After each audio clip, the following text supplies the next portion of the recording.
నమస్కారం. హెచ్బి కృష్ణాచారి అనే నేను తెలంగాణ దేశం లీడర్ యూట్యూబ్ ఛానల్ ద్వారా మాట్లాడుతున్నాను.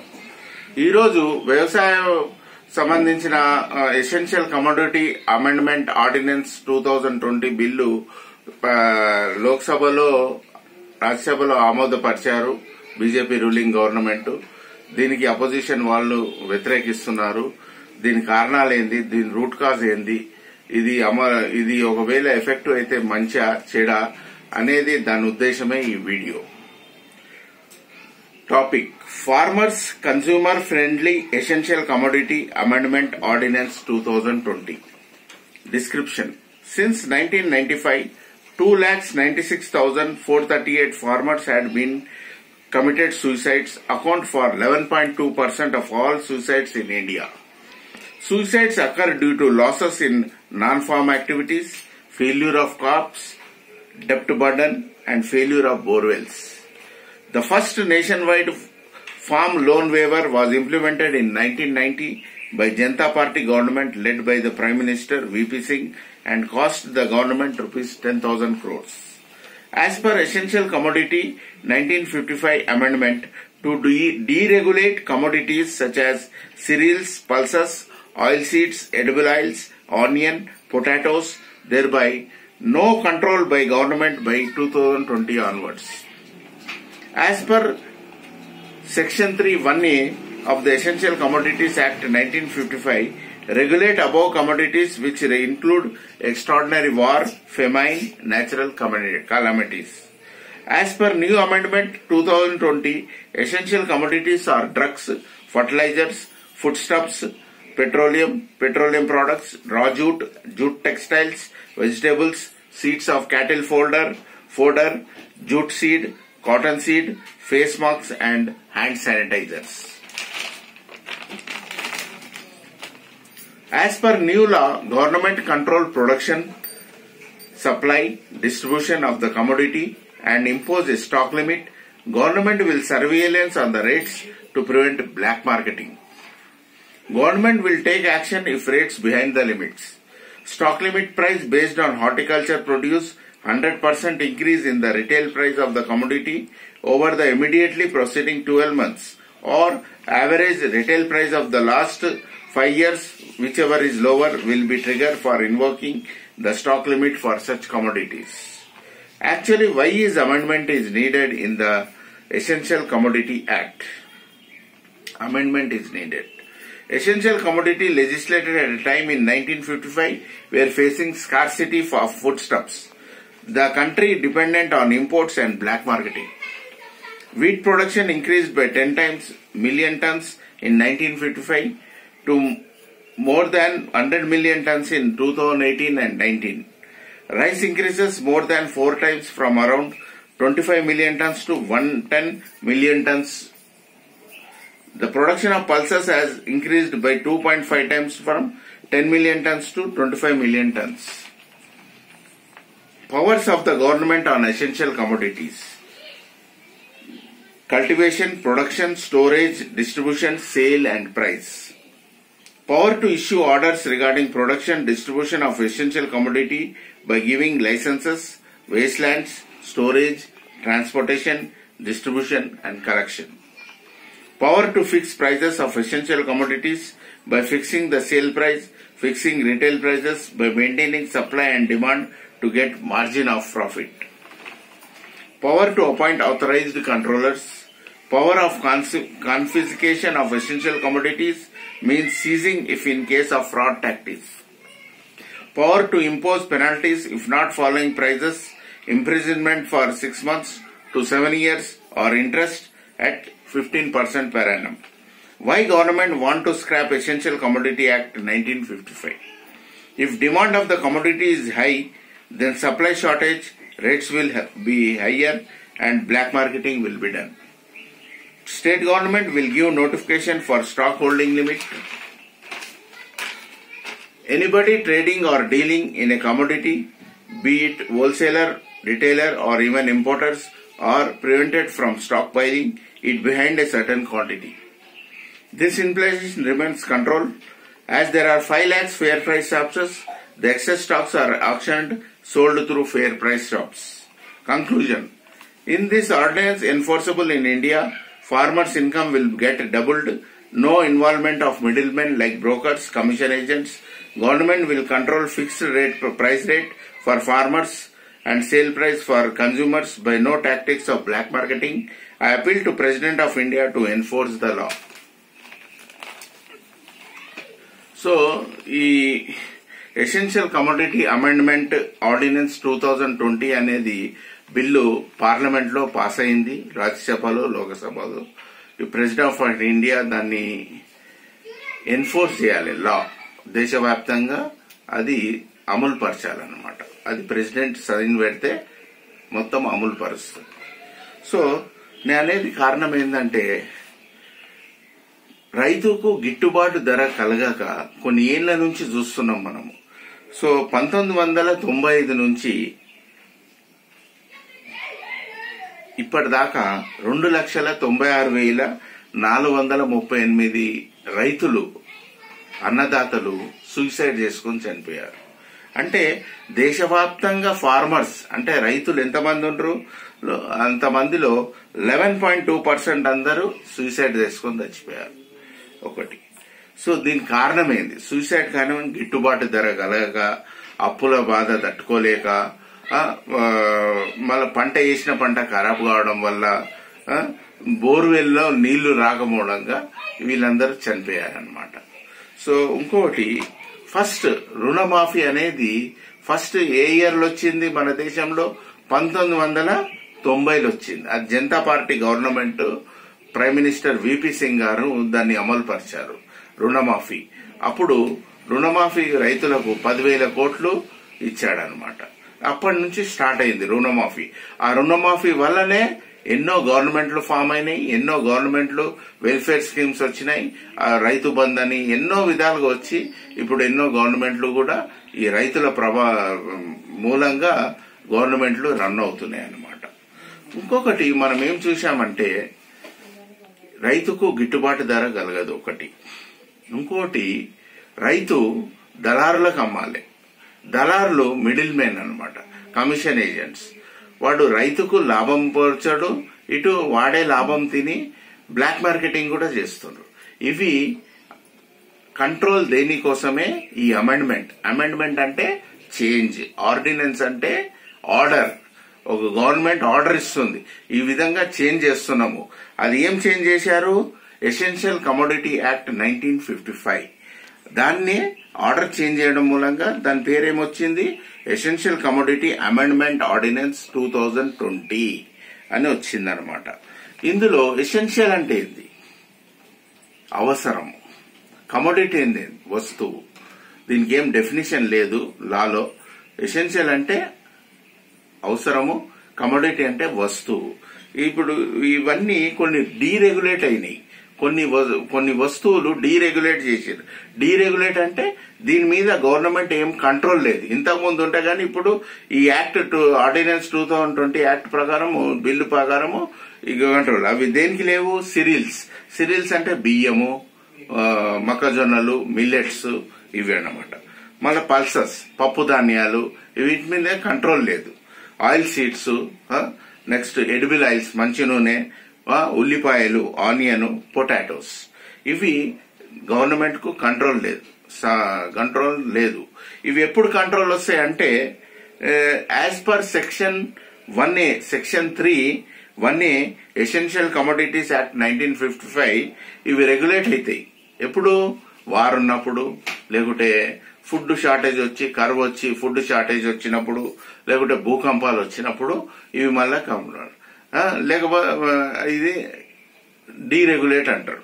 సో కొత్త అమెండ్మెంట్ ప్రకారము 2020 ప్రకారము ఈ నిత్యావసర వస్తువులు ఏమున్నాయంటే, డ్రగ్స్, మెడిసిన్స్ ఉన్నాయి, ఫర్టిలైజర్స్ ఉన్నాయి, ఎరువులు, ఫుడ్ స్టాప్స్ ఉన్నాయి, అంటే చక్కెర అలాంటి, petroleum products, jute textiles, vegetables, and seeds of cattle fodder and jute seed, cotton seed.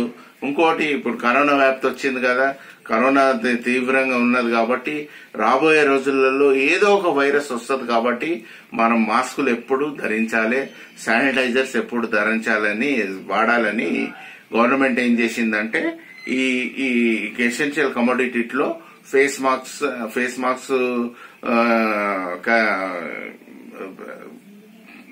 Mask అందులో పెట్టారు. ఎసెన్షియల్ కమోడిటీ హ్యాండ్ శానిటైజర్స్ పెట్టారనమాట. ఇంకొకటి, ఈ కొత్త చట్టం వల్ల గవర్నమెంట్ ఏం చేస్తుంది? ఫస్ట్ ఉత్పత్తి, రైతు ఏదైతే పంట ఉత్పత్తి చేస్తుందో గవర్నమెంట్ చెప్తుంది, గవర్నమెంట్ కంట్రోల్ ఉంటుంది. ఉత్పత్తి చేయిస్తుంది, అది ఎట్లా సప్లై చేయాలనో సప్లై చేయిస్తుంది, అది ఎట్లా డిస్ట్రిబ్యూట్ చేయాలనో ఈ స్టేట్ నుంచి వేరే స్టేట్కు లేకుంటే బయటి దేశాలకు ఎట్లా పంపించాలనో ఇవన్నిట్లా కంట్రోల్ గవర్నమెంట్ ఉంటుంది. ఇంకొకటి, ఎంత స్టాక్ అంటే అంత నిలువ ఉంచలేము, దాని కూడా ఒక లిమిట్, కండిషన్స్, రిస్ట్రిక్షన్స్ పెట్టింది. సో గవర్నమెంట్ సర్వీలెన్స్ ఉంటుంది, ఎప్పుడు ఒక కన్ను ఆ రేట్స్ మీద ఉంటది. ఎందుకంటే బ్లాక్ మార్కెటింగ్ అరికట్టాలి. ఈ కొత్త చట్టం వల్ల బ్లాక్ మార్కెట్ ఉండదు, మిడిల్ మెన్, దళారులు ఉండరు, బ్రోకర్స్, కమిషన్ ఏజెంట్స్ ఎవరు ఉండరు అనమాట. సో ఏమాత్రం తప్పులు జరిగినా ఈ గవర్నమెంట్ యాక్షన్ తీసుకుంటది. ఒకటి, స్టాక్ లిమిట్ ఎక్కువైపోయింది, పట్టుబడ్డారు. స్టాక్ లిమిట్ ఎక్కువైపోయింది. అప్పుడు గవర్నమెంట్ ఏం చేస్తుంది? షార్టేజ్ ఉందనుకో, గవర్నమెంట్ ఏం చేస్తుంది? ఇష్టానుసారము రేట్లు పెరగొద్దు. మొన్న ఉల్లిగడ్డ అన్నారు, ఉల్లిగడ్డ షార్టేజ్ వచ్చిన పంట వండియకపోవడం కారణంగా ఏమైంది?